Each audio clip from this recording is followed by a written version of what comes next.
बता दें कि विपक्ष के हंगामे पर चिराग पासवान ने उनकी पूरी क्लास लगा दी है। लोकसभा में विपक्ष ने फाड़ा जी राम जी बिल, भड़के चिराग पासवान ने और क्या कहा। नमस्कार, मैं हूं संजीव और आप देख रहे हैं आप तक न्यूज। अगर आप हमारे चैनल पर नए हैं तो चैनल को जरूर सब्सक्राइब कर लें। चिराग पासवान ने आरोप लगाया है कि विपक्ष ने महात्मा गांधी की आत्मा को ठेस पहुंचाने का काम किया है। उन्होंने पूछा कि क्या विपक्ष का आचरण गांधी के विचारों के अनुरूप था। इसका जवाब विपक्ष को जरूर देना चाहिए। भारी हंगामे और विपक्ष के कड़े विरोध के बीच विकसित भारत जी राम जी विधेयक 2025 गुरुवार को लोकसभा में पास हो गया। बिल पर बहस के दौरान जब केंद्रीय मंत्री शिवराज सिंह भाषण दे रहे थे, उसी वक्त विपक्ष ने बिल के कागज को फाड़कर सदन में फेंक दिया।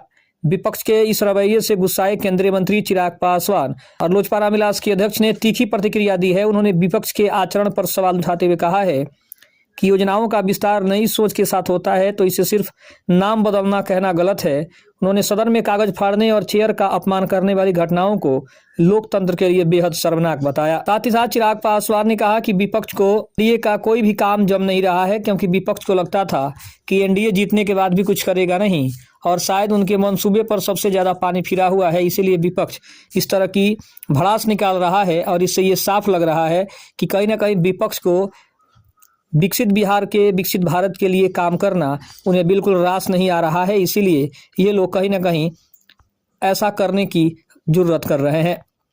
आपको बता दें कि मनरेगा का नाम बदलकर विकसित भारत जी राम जी करने पर विपक्ष हमलावर हुआ है। वहीं सत्ता पक्ष के नेताओं ने इसे जरूरी बताया है और पुरानी योजनाओं में सुधार करने की बात कही है। इस बीच केंद्रीय मंत्री चिराग पासवान ने भी गुरुवार को अपनी प्रतिक्रिया दी। केंद्रीय मंत्री गजेंद्र सिंह शेखावत ने योजना में सुधार के लिए इसे जरूरी बताया। उन्होंने कहा कि देश भर में मनरेगा को लेकर जिस तरीके से हालात बने थे, उसे देखते हुए इस स्कीम में सुधार की जो साफ जरूरत और मांग थी, इन हालातों को ध्यान में रखते हुए प्रधानमंत्री के मार्गदर्शन में हमने रोजगार गारंटी को 100 दिन से बढ़ाकर 125 दिन करने का फैसला किया है। इसके अलावा स्कीम में टेक्नोलॉजी को शामिल करके ज़्यादा असरदार, प्रोडक्टिव और प्रभावशाली काम सुनिश्चित करने की कोशिश की जा रही है।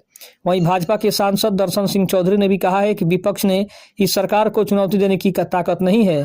प्रधानमंत्री मोदी के नेतृत्व में देश लगातार तरक्की कर रहा है। नया विकसित भारत जी राम जी बिल नरेगा और मनरेगा की कमियों को दूर करता है, जहां जमीनी स्तर पर भ्रष्टाचार होता था। यह बिल बड़े सुधार लाता है, राज्य अधिकारियों की जवाबदेही तय करता है और सिस्टम में डिजिटलीकरण और पारदर्शिता लाता है, जिससे भ्रष्टाचार करने वालों को परेशानी हो रही है।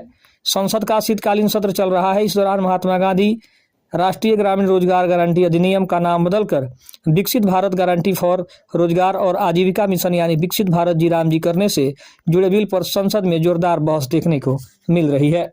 खबर आपको कैसी लगी कमेंट में जरूर बताइएगा। तब तक के लिए धन्यवाद। जय हिंद, जय भारत।